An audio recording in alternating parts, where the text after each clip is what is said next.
Hey guys, welcome into the 14. I'm Nick Cole, and we're breaking down all of the Week 7 SEC football games from a betting perspective.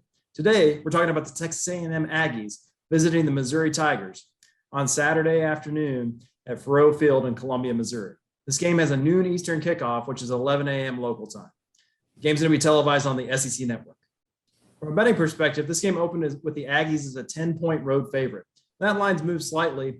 As of the recording of this video, Texas A&M is favored by 9 points. The total in this game, the over-under, opened at 58.5 on Sunday and has moved up slightly to 59.5 as of Thursday afternoon.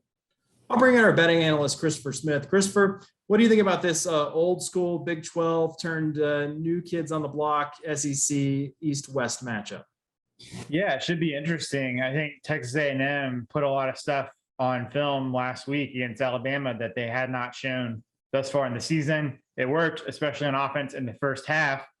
We'll see if Missouri's defense is bad enough that it can continue to work this week. I don't think Texas A&M is as bad as they were, say, against Colorado. Don't think they're as good or will be as good as they were against Alabama last week either. So, Nick, why don't you tell us about the injuries and weather and also get into Nick's news and notes? Sure. So let's start with the weather. Like I said, we've got an early kickoff in Columbia. So our weather as the game kicks off, should be in the upper 50s, and we'll move into the lower 60s as the afternoon moves along. We do have a little bit of wind to watch for this game. Looks like we'll have the forecast is calling for between 12 to 15 miles an hour wind. And if you watch our show, you know Christopher says your antennas should go up at 10 miles an hour or above on the wind as it pertains to the total for an over-under on a game. So keep your eyes on that before you place any bets on Saturday morning to see just what kind of wind you're dealing with here. On the injury side of things, we've got some notable ones from Texas A&M first. Defensive back Keldrick Carper and offensive lineman Aki Ogbini are questionable for this game. And then star running back Isaiah Spiller is considered probable and should play. On the Missouri side of things, we've got three Tigers defensive linemen that are questionable for this game. So I definitely look on Saturday as they try to see who suits up for this game, see what the depth looks like on that Mizzou defensive line, which is already struggling when they have everybody in attendance. And then cornerback Ennis Rakestraw Jr. is out with a torn ACL. So another blow to that Tigers defense if you're looking for them to rebound a little bit this week. News and notes wise, let's start with A&M and talk. They were the story of college football in week 6. They shocked the world, beat Alabama, who was number 1 ranked at the time, 41-38 at Kyle Field. Very emotional win, sort of out of nowhere for a lot of people. Didn't expect them to jump up and grab the number 1 team in the country after they lost SEC West games already to Arkansas and Mississippi State, dealing with injuries and a backup quarterback playing. You didn't, just when you least expect it, Jimbo Fisher had a little something for the Crimson Tide. And, we've probably heard these stories already, but, Jimbo promised his boosters in the offseason that he'd get Nick Saban before he was old and crappy. And sure enough, he did. It didn't take him very long. He cashed that right away in this 2021 season. And it kind of got the monkey off his back and every other former Saban assistant's back as he broke that 24-game winning streak that Saban had against his former assistants and gave him his first win, obviously, against Saban after several tries at A&M and also had one at Florida State. It makes it interesting as you try to forecast this team moving forward. Is this stuff that's going to continue to work? Can he continue to play at this level? And it makes you sort of reassess what the upside of this team was. I think coming into the season, we viewed them as a top 10 team that had, potential to maybe compete for the college football playoff. Then they lose a couple of games in conference and you start wondering, okay, is this more like a 6 or 7 win team? And they beat the number 1 team in the country. So you kind of have to continually reassess teams as the season goes along. And this is a great example of that. Christopher, as you try to handicap this one and make a bet coming off such an emotional win, what do you make of those changes we saw out of the A&M offense, and how does that pertain to betting against this Missouri team? Yeah, so what A&M did is, first of all, they kind of reshuffled their offensive line in terms of their personnel a little bit, moved around some positions. And they also changed their protections. They basically kept an extra player to help out the line. Alabama was missing, of course, 2 of its top 3 outside linebackers. And then what they also did, A&M, was they rolled the coverage, or they rolled their protection, and they allowed Calzada to basically run outside of the pocket and make plays rolling out. And that limited A&M to half the field, but basically got Calzada comfortable where he wasn't dealing with in the pocket pressure in the pocket. And it gave him very easy reads. Like, here's where you're going with the ball. You're only looking at this half of the field. Here's the route you're looking at. So basically they simplified things and put some stuff on film that Alabama was not ready for. Now Alabama adjusted to it. And now Missouri has seen the changes that A&M made.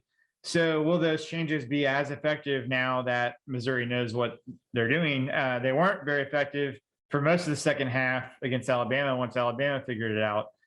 But going back to what you said about Missouri's defensive line, their run defense is 129th out of 130 in EPA per snap. And North Texas is 119th in EPA per snap. And the thing about EPA is that it's not opponent adjusted. It's not tempo adjusted. So, you know, North Texas may be even worse than that 119th on offense because of the schedule they played. And all the Mean Green did was put up 493 total yards of offense on Missouri. So Missouri, worst in the nation in yards allowed on the ground.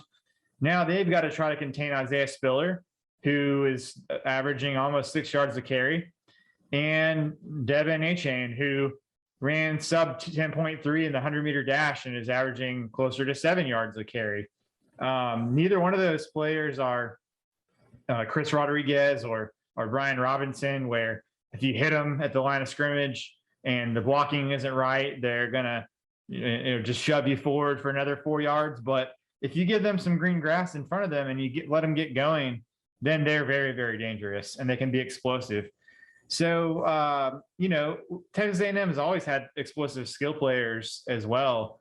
It's just been a matter of protection, and it's been a matter of Calzada being comfortable enough to find them downfield. So if Missouri sells out to stop the run, I don't think they're going to be able to stop it regardless. But also, if you sell out to stop the run, then the skill players downfield, the windows are bigger and things are easier downfield. So Missouri's defense is in trouble. Yeah, the thing is that it's a terrible spot in terms of betting for A&M. I mean, they just beat Alabama. Now they're going on the road. And this is Missouri's third straight home game. And they did play North Texas and what turned out to be at least a comfortable win last week. So we just mentioned how much Texas A&M put into the game plan against Alabama, even going back to the offseason. So will the Aggies be able to maintain their intensity, and also just sort of like how much of the Alabama specific game planning may carry over to this game? So Nick, who are you betting on this game, and let us know why? Christopher, on these videos, you like to say that you bet numbers and don't bet teams. Well, I don't hold myself to such a way of betting. I'm not as sharp as you, and I like to bet against teams. And I've learned my lesson over and over again. You look at my record this season. Missouri's a big part of the reason I've had a rough couple of weeks. I've continued to back the Tigers. I've continued to back the idea that their defense could get better and that they could keep some teams under. I've been wrong all the way along with the Tigers, and today is the day that it ends in terms of the way that I bet on them. So I'm going to bet the over 59.5 because I don't trust that Tigers defense to stop anybody. And obviously the Tigers can still score. So I think we can take it over 59.5. And I'm going to take A&M -9. You're right. It is a tough spot emotionally for a team coming off a win to cover by double digits on the road. But I don't trust the Missouri defense at all. And I've got enough confidence in the Aggies now after what they put on film against the Crimson Tide to say I will lay these 9 points and hopefully get a win. Although I would say this is a purely emotional bet on my side. I'm spiraling out of control against the Tigers after I've had a couple of bad weeks, and I probably wouldn't put actual money on that A&M pick, but I do like the over 59.5. How about you? So I made the same mistake last week. I thought finally Missouri has an offense that they can do something against in North Texas. And nope, that was wrong. So definitely not betting on Missouri here. I'm a little worried about the spot for A&M, as I mentioned, but on paper, Calzada's been better every week. I think they've figured out some stuff, at least with their offensive line. And so I'm taking Texas A&M -9 as well. Over 59.5 is the total over under that I would pick on the scheme. However, winds that could be 15 miles an hour is not what I really want to be betting on a total. The thing is that Missouri's run defense is what's just so bad. And so Texas A&M's offense is a lot of running the ball and throwing to the tight end. So maybe the wind doesn't affect, especially if A&M can score touchdowns and not have to kick field goals. Maybe the wind doesn't affect it quite as much, but this opened at 58.5, now 59.5. And I think that as we get closer to kickoff, if the wind continues to hold in the forecast, we may see the total start trickling down. So if you're watching this and it's closer to game time, there's still a lot of wind, and maybe you're getting a 56.5 or maybe even lower, then I think it starts to be back in the range where it's maybe safer. So if I was going to take the over, I would probably wait and hope that either the forecast changes or that because the forecast hasn't changed, the money on the under starts coming in to push the number down. So for Nick Cole, I'm Christopher Smith for the 14, and we'll talk to you next week.